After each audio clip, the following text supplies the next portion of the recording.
Alright, hey, what's up everyone? Ben from ProFixer again, and I'm having to do a part 2 on this video. My camera, which I actually use a Sony a6000, but they're known for overheating.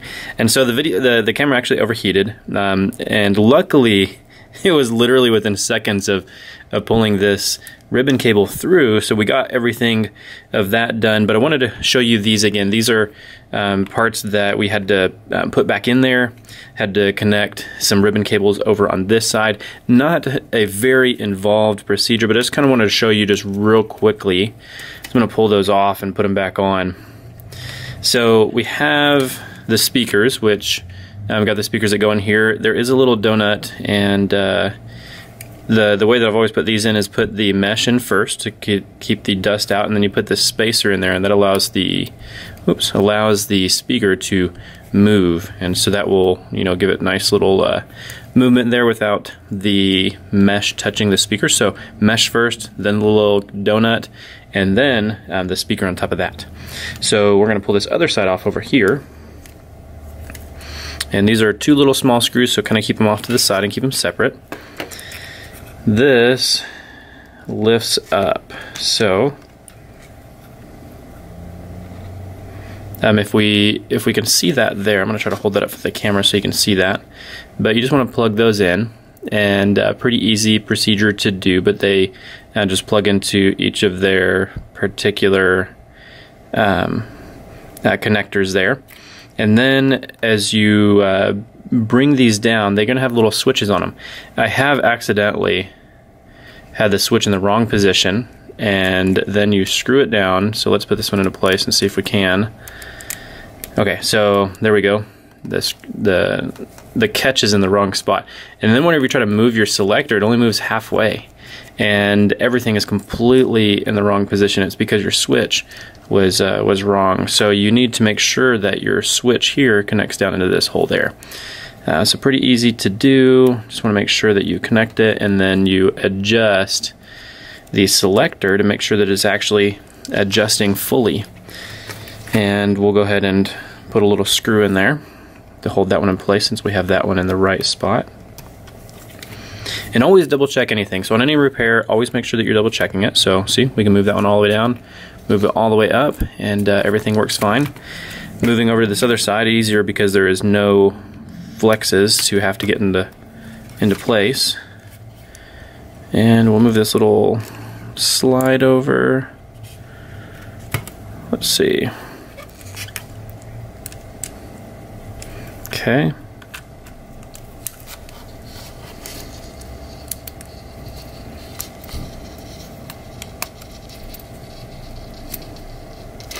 I think I'm in the wrong position. Yeah, I'm going to slide that over just a little bit.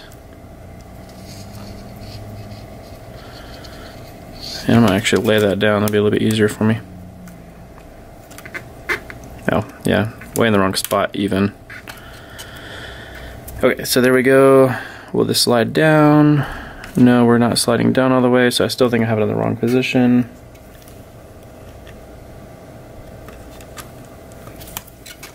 Okay. Yeah, there we go, and then it kind of snaps into place on that end. All the way down, all the way up. We'll put this screw in.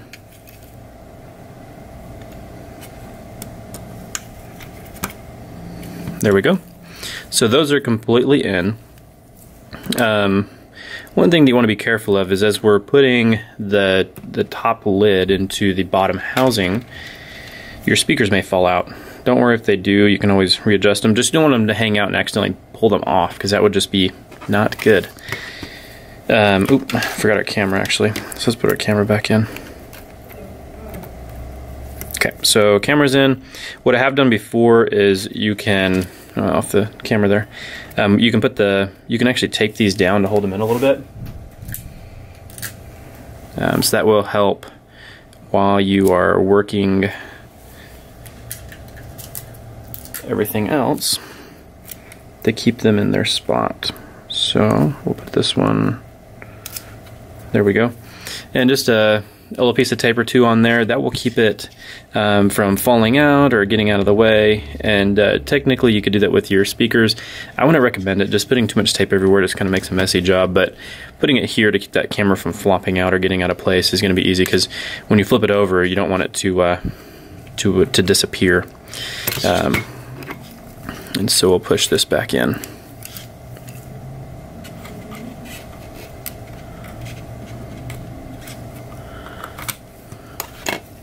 Okay, and so now we want to go ahead and feed the rest of these back into this housing. Pretty easy procedure to do. You want to put the coax in, and then the rest of these, you just want to slide them right through that little crevice. So it's really not that hard. This is even, like, a lot of people complain about this part. They think this is where they go wrong. And truthfully, a lot of people do go wrong here. They get frustrated and then they either yank on it and rip a cable, or, yeah, kind of had, I've seen some people have some really bad issues here.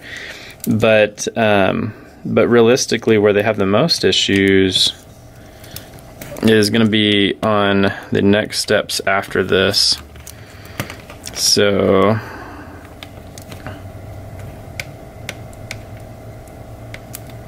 trying to get to, okay, there we go. Want to just slide it back in. Okay, so that one slid back in, and then we want to, and when it wedges in, you have to kind of wedge it in there a little bit. You want to push this back into its spot.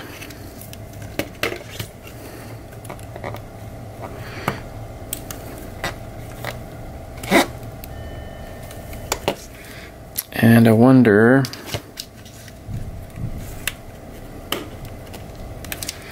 there we go. I believe that was the right one, so let's see. No, it just came right out.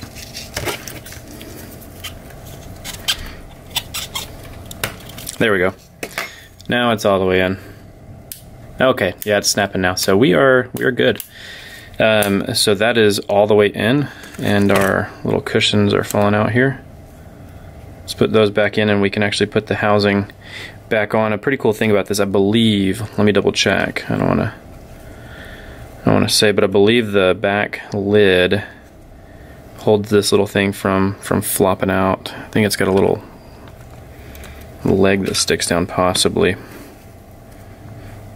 Yeah, so this little leg right here sits right in there, and it just keeps that from backing out as you're using it. So I'm gonna go and put this one back on. You can open up the lid if that's a little bit easier for you, but basically you just kind of push it down on here. You just slide it right back up. So it kind of makes it a little bit difficult to get in all of the pieces, but I believe we got it good. So those are in the right spot.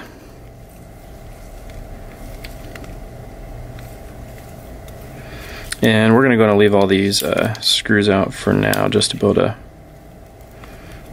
test it. No, I'm actually going to put them back in. So if you remember from earlier, this one was a strip screw, so that one was staying in there. It looks like it's been opened before. Okay.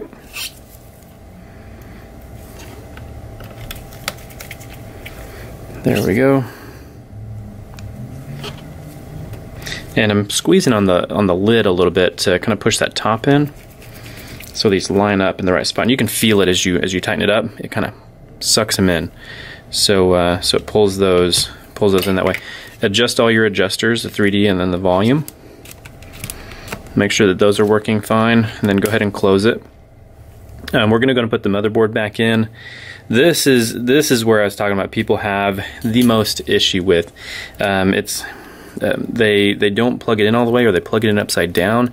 So remember, black, the copper goes on the bottom, the contacts go on the bottom. The white contacts go up on every single one of these, and all the rest are going to be all pretty normal. They just kind of, you just slip them in however they look. So we're going to go and put this one in. And so this, Okay, so let's get this one out of the way.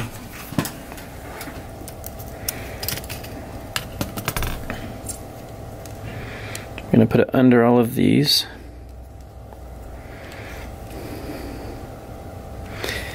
And I'm just gonna check and see where that one plugs in.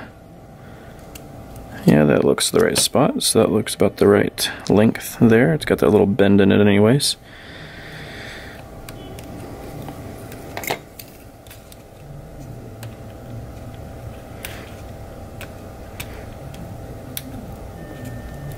I try to push it down in the little crevice so it holds. There's little nubs in there, so that will help you not have this come back up and then get pinched.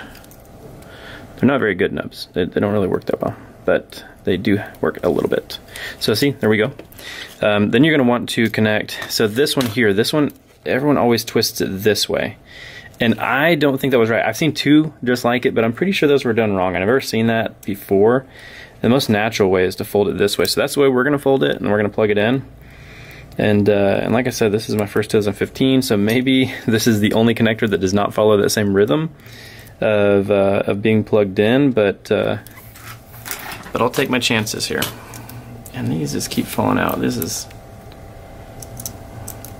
get back in there. Okay, so I'm gonna get my tweezers.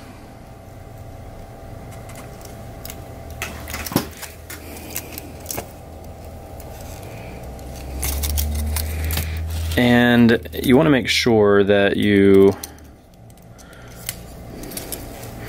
make sure y'all can see this.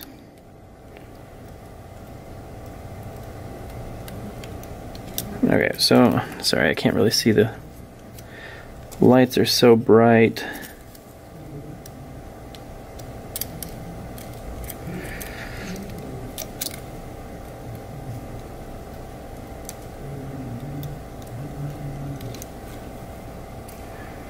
Okay.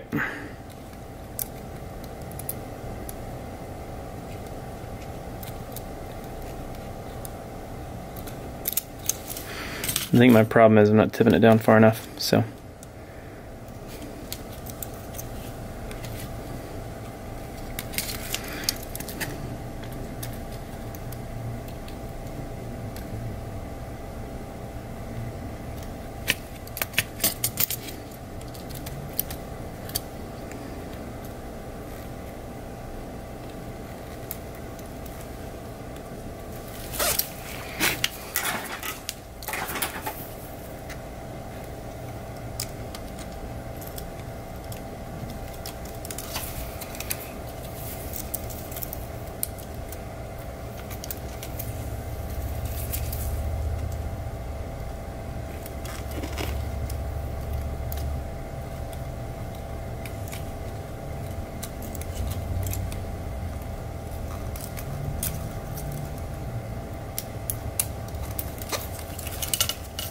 Okay, so this is awful. This is literally where people have the most issues. Really, you just gotta line it up. Okay, there we go. Let's make sure it's all the way in. So that one's all the way in now. If you can see that. A lot of people have issues where they don't plug it all the way in. So this one, a lot of people try to fold it back this way, but that I think doesn't make any sense. A clean fold like this does, and it actually matches the bottom of the motherboard too. Like the motherboard has like an arc going upwards.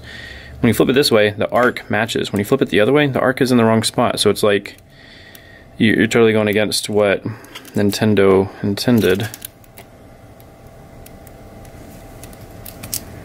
So we'll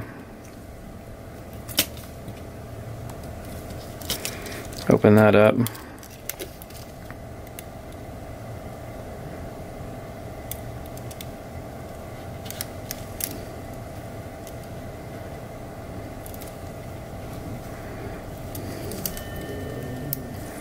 There we go, that one's plugged in.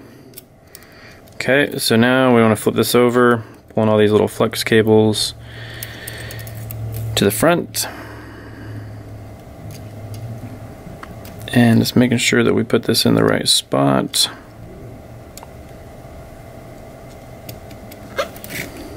Okay.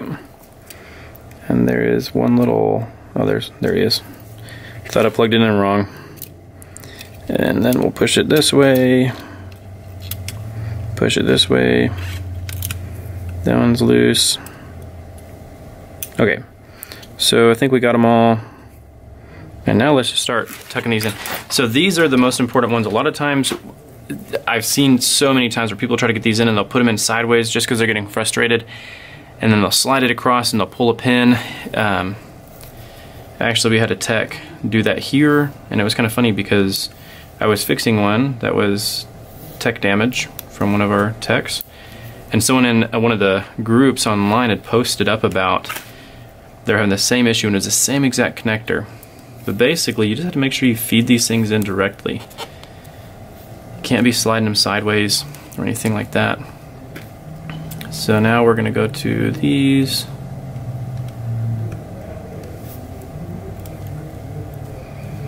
Sliding those in. Be very careful with these. These are like the worst for breaking that little flap off.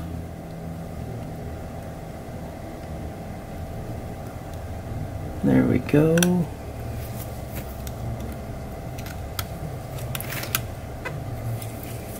So a cool note while I'm just putting all these in, we had a 2015 version come in, and every time that you'd put a new, every time you'd put a cartridge in, the device would turn off. And my tech, he'd grab the multimeter, put it in continuity mode, and just started probing around and checked to see what beeped and what didn't beep. And I think he had one just like this next to it, and he was just comparing stuff, just kind of really taking a shot in the dark on it. It was this capacitor right here that is shorted, and he found that it beeped and wasn't supposed to, and so we actually removed it, and then it worked fine after that. Crazy because it's a huge connector, and you would hope that, or you would think that you would need it in place, but it worked fine without it, so it's kind of crazy. So these here, these have their own little special spots. I don't really think that they really matter on where these go, at least. But these right here, they're pretty cool because they only go into one spot, and that is how you don't have to remember, you know, where they go necessarily, because they should just fit into this. Pretty sure. Yeah, I'm pretty sure these are all. Yeah, see, that one does not go there. I thought it did. Maybe it goes here. Yeah. Maybe the blue goes on top. Yep. So they're all spaced a little bit different on each one, so that way they only fit into the correct ones. That's how it is on all of these 3DSs and 2DSs and all that good stuff. They're pretty cool that way. So let's go ahead and put the bushing back on.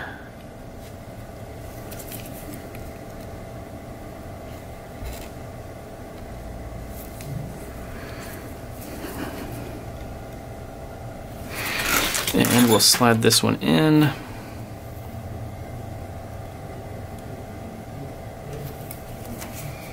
And once again, gray connector and contacts go down.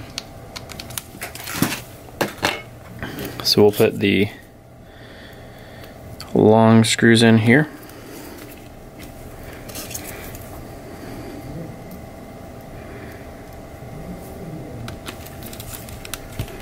And I'm just going to put a few screws in this one, so I don't want to put them all in.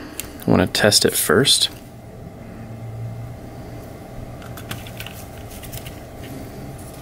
And so how it runs on here is super long screws. These are the mediums, and then the smalls go over here. And the back housing does use long screws. They're shorter than these, but they're definitely longer than these. So now let's get this plugged in. And we still need to add that little piece in there. Let's go ahead and do that now, I guess. If we remember which way this goes. I guess it goes this way. We'll try. Does that look right? Nope. I think it goes around the other way.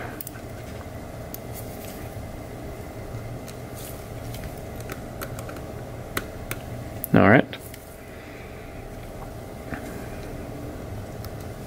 Cool.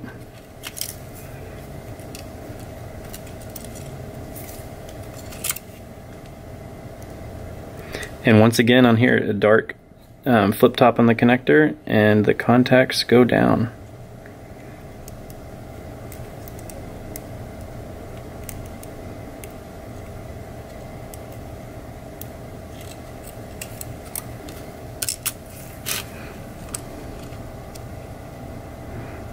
Make sure you just plug these in straight.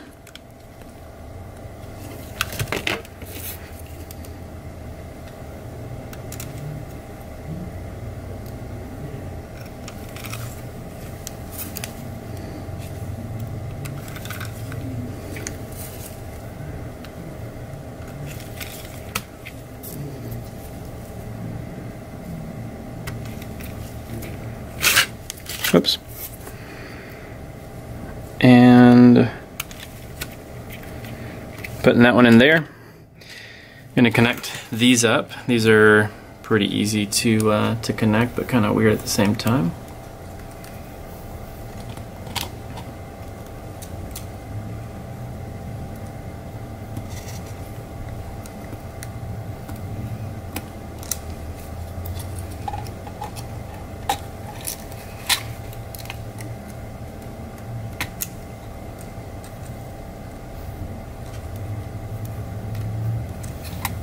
Okay, I lied. They're actually...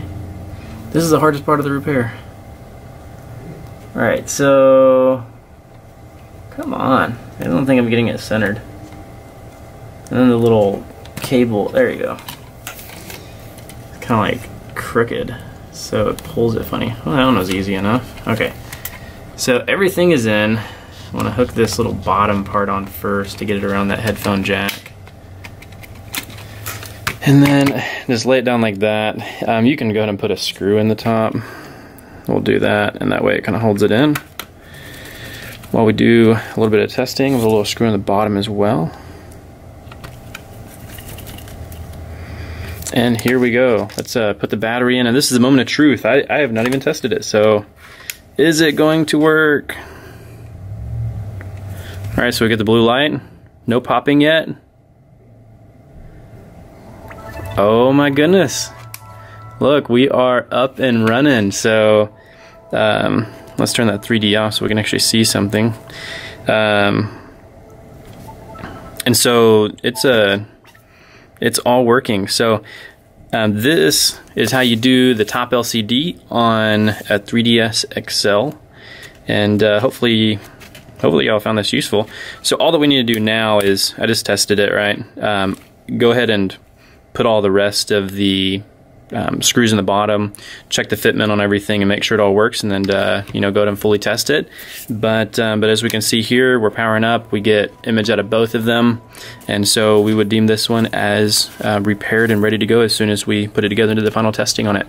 But hopefully y'all found this useful. But remember, the main part about this connector on the back side is right here is plugging them in correctly, and then adhering to the white flip top means copper's on the upside, and then black flip top means copper's on the downside. So all the contacts, you know, if it's white, you can see it. If it's black, it's going to be face down. So kind of get a little rhythm there. But super, you know, super simple repair, but it does have its little tricks to it. But hopefully y'all found this useful in this super long video on how to do a 3DS top LCD. But appreciate y'all watching, and subscribe to our channel here on YouTube, and also check us out at profixer.com for more repair videos and for how-to courses on micro soldering and all types of things. And so definitely hit us up if you need anything else. But this is how you do a 3DS XL 2015 version in particular, top LCD. Hopefully you have a great one, and I will catch y'all on the next video.